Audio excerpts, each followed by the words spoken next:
इश्टानो, आतां हांव तुमचे मुखार शिपेंतलीं मोतयां दवरतां. 1950 वर्सां कर्नाटकाच्या करावळीर दक्षिण कन्नडा जिल्ल्यांत सुळ्या वाठारांत गिरीश भारद्वाज हाचो जल्म जालो. ल्हानसो गांव. गांवांत देगेर एक न्हंय. त्या गांवांत शाळा ना, हॉस्पिटल ना, पोस्ट ऑफीस ना. कितें जाय न्हंय उतरून आनेका गांवांक वयचें पडटालें आनी वचूंक एकूच व्हडें. त्याच व्हड्याचेर सगळ्यांनी प्रवास करूंक जाय. तो कानडी मिडियमांत शिकलो आनी मागीर 1973 वर्सा मंड्या थंय वचून ताणें मॅकॅनिकल हातूंत BEd इंजिनियरींग डिग्री केली आनी तातूंत बरो फर्स्ट क्लास तो पास जालो. गांवांत येवन ताणें ही खबर बापायक सांगली. बापाय शेतकार.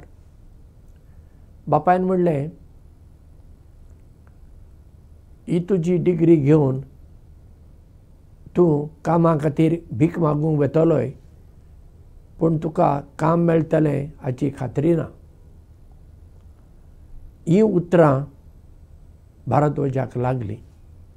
अरे, आपणाक इतले बरे मार्क मेळ्ळात आनी म्हजो बापूय अशें म्हणटा. कांय म्हयने ताणें दुसरे कडेन काम केलें. मागीर शेवटी ताणें आपलीच एक फॅक्टरी उक्ती केली आनी कामाक मनीस दवरले आनी तें काम चलतालें. गांवचे लोक ताका हे फावटी येवन म्हणूंक लागले, भारद्वाज, तूं आतां आमचे मदलो शिकलेलो मनीस, इंजिनियर.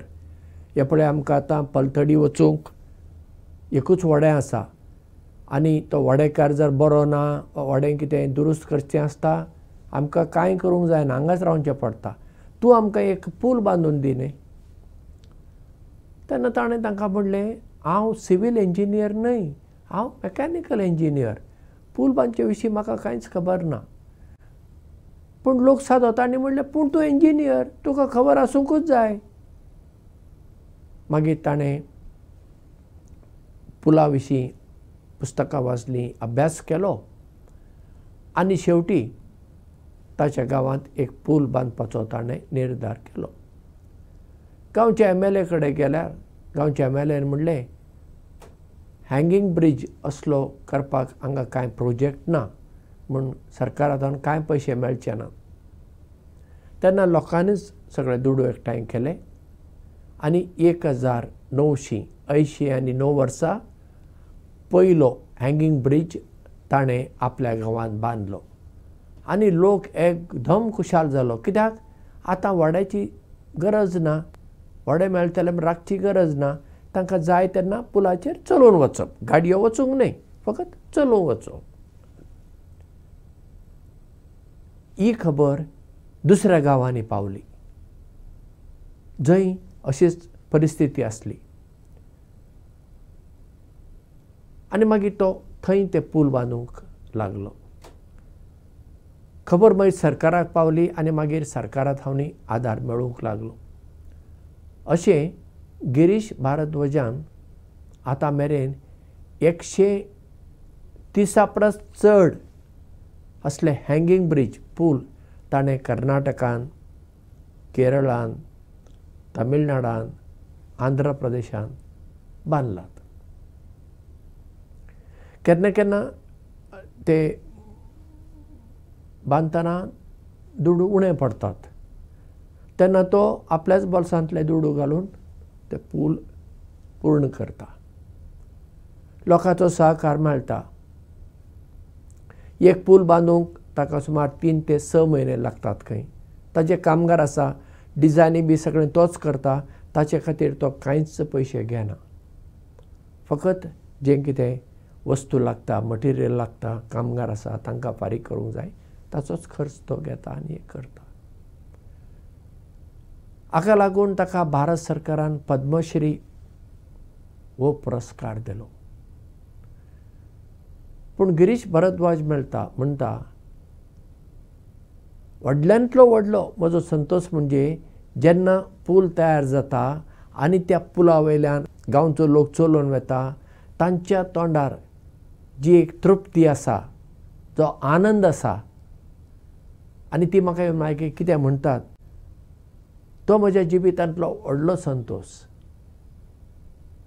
उरलें म्हाका कितेंच कांय लागना. म्हजें एकच सपन साद्या लोकांक सुविधा मेळूंक जाय आनी तसली सुविधा सोंपेपणी मेळनात. आतां ताचो पूल तो म्हणटा हो कितें चड काळ टिकपी पूल न्हय, तो एक तात्कालीक टेम्पररी पूल कसो, एक 15 ते 20 वर्सां चडांत चड.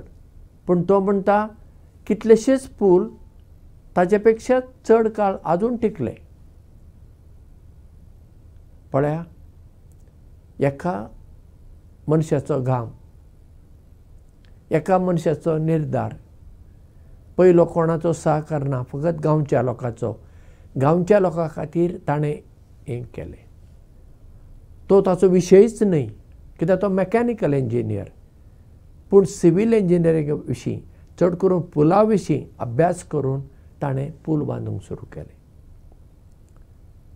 आमच्या जिवितांत आमी दुसऱ्यां खातीर हें करूं येता.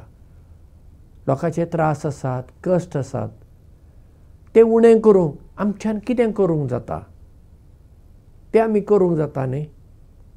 जर गिरीश भारद्वाज म्हणूंक लागलो म्हाका कितें पडलां, तें पूल बांदपाचें काम म्हजें न्ही, म्हज्यान जायना अशें म्हणलें जाल्यार ताच्याच गांवांत पयलो पूल जावचो नासलो आनी हेर कडेनूय पूल जावचें नासलें.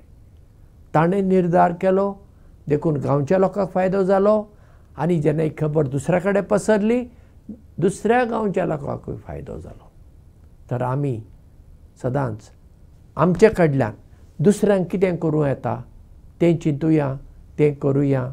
देव बरें करूं आनी मोग आसूं.